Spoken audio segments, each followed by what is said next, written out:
Aw, squish. Pull up looking really cool in front of your friends, and you step up out of your Mazda 323, and that's what happens. That don't look cool at all. Where you gotta pull this number. That don't look cool either. Well, that's just one thing that I'm going to show you how to fix in today's episode of Khrisstian's Customs. Now, I am sorry about not posting the past couple weeks. This month has just not been my month, but I have slowly been on the grind trying to keep my mind off of things by working on the 323. I promise you that I will get back onto a normal schedule here soon of just releasing videos weekly, but today we are talking about the 323 GTX. First thing up is my driver's side seat belt. I'm going to take this 16 mil off right here, and there's a Phillips head screw right here. Should just pull straight out. There is a little tab right here that holds it inside of this hole. See how if I turn it this way, I can't pull it out, but then I set it perfectly straight, and then I can pull it out. That is because there is a ball bearing in here, and when it drops to one side, it doesn't allow it to pass through. I remove this cover, take this 16 millimeter bolt off. Then I'm able to slide it out like that. Then I remove this cover up here, and then remove the final 16 millimeter bolt. All right, so we have the seatbelt out of the vehicle. We need to go ahead and get this piece off and this piece off. Then it should be looking something like this. We have our ball bearing locker right here. Here's the cover piece for this side. And then here is the return spring section. Now we need to get these springs off and get these pins slid out. Both of these right here, this one and this one. Now I can pull this down and get to all of this to clean it. Ugh, look at how nasty that thing is. So I got my seatbelt mechanism here, set that to the side. I have all of my belt inside of the sink, and then I spray it down with some Dawn Dish Soap Platinum, and I fill the sink up with lukewarm water. Scrub, rinse, repeat until the belt is completely clean, and then let it sit out and dry overnight. Not even gonna look. Oh, fuck, I had to beat up my paint job? What the Well, at least it works, right? This is awesome. I can play with this all day. That's it.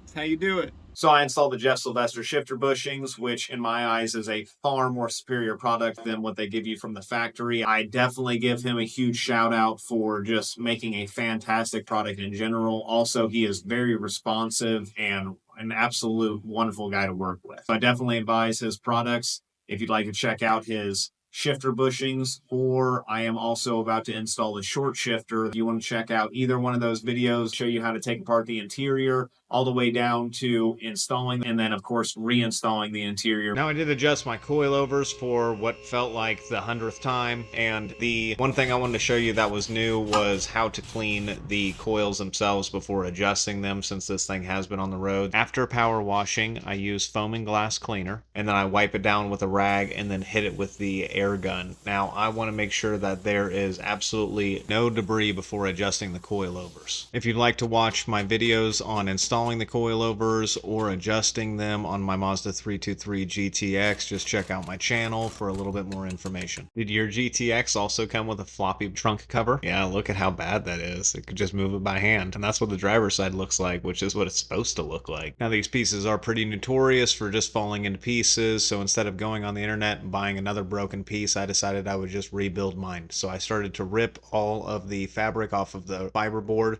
and pull it back as far as I possibly could. You can see how much damage the piece actually has, and so on further inspection I decided I was just going to start ripping the pieces off, and then I would glue them back on and reinforce where I needed to. This right here is the bend for it, and so I'm going to mark it. Don't pay attention to that little one. That's why you measure twice and cut once. Then whenever I put the second piece on, I know for sure where my bend will be and everything of that sort. So I flip the piece over and I use painter's tape. This is to help prevent the fiberglass resin from leaking through. This also helps the piece retain its shape. I then flip the piece back to the side that I'm working on, and I use tape to collect all the excess resin. Mix up that fiberglass resin, add it to the piece, and then take your little broken bits and fit them into place, just like a puzzle. You can see I was working very close to the fabric near that hinge piece, so I made sure not to have any excess fiberglass resin, and then I used the excess tape that I had to flip over and even up the edges before clamping it down.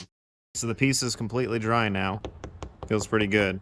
I have a little bit of a high point right here that I'm going to grind down. This corner did turn out pretty good right here. I know it's a little bit hard to see, but the edges butted up pretty well, and on top of that, it's really strong. Now, I'm not able to remove this black metal piece, and that's what's really keeping me from being able to expose it more, but like I said before, it is in pretty good shape. So what I'm going to just keep on doing is adding more and more to this bottom section, and then finally I'll be able to add to the side right here.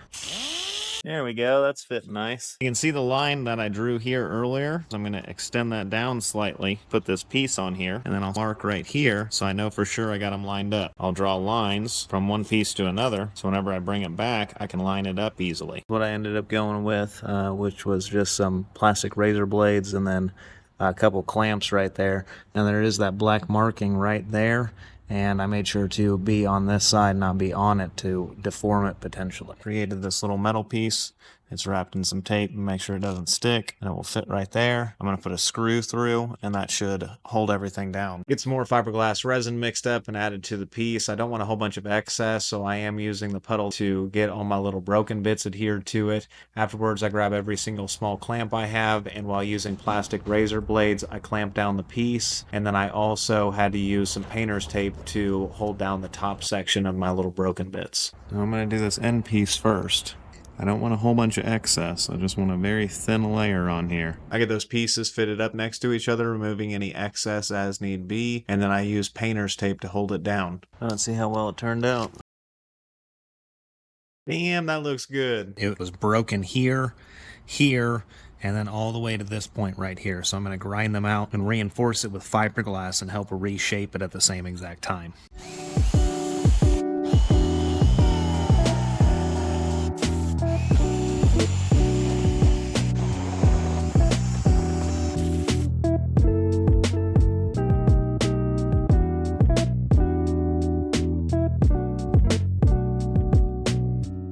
If you can see little bubbles happening, probably means there's not enough resin. Here I have my pneumatic angle grinder, and that's what I'm going to use to roughly shape this out.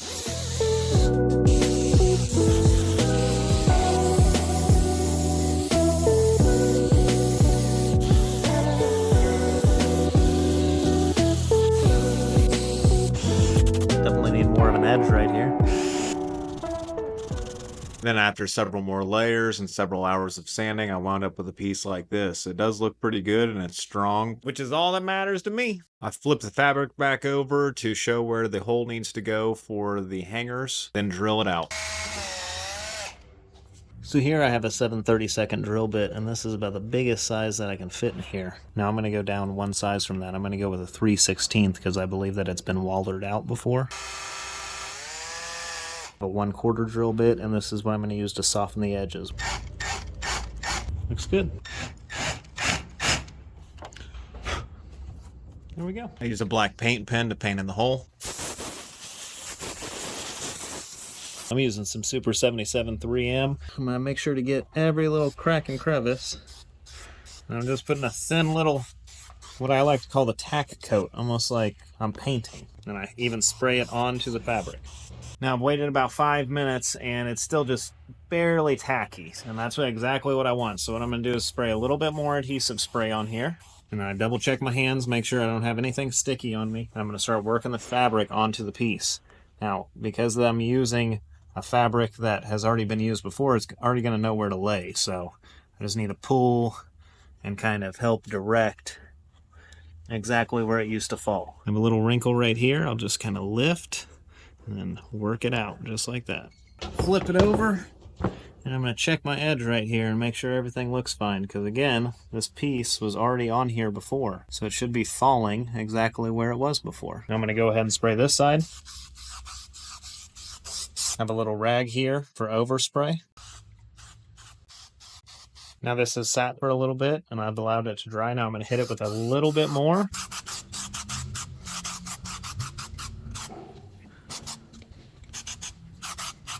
And then I'm going to fold it over.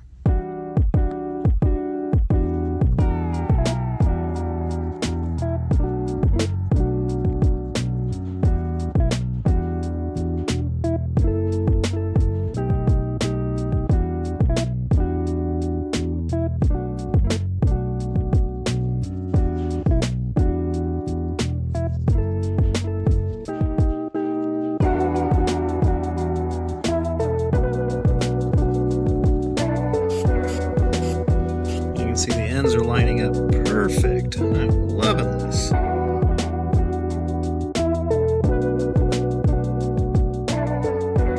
I can feel the tiniest little crease when I run my hand over, so I have a steamer here. And then rub my hand over the high point, and it should help flatten it out. It feels way better. Then I reinstalled the hangers. I did add a washer.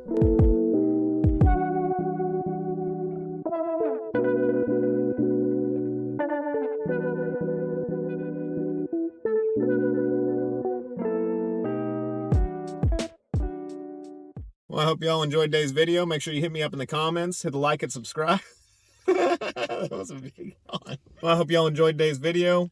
Hit me up in the comments. Hit the like and subscribe. And you'll see me next time on Khrisstian's Custom. So it's been a long day at work. Low five. Good girl.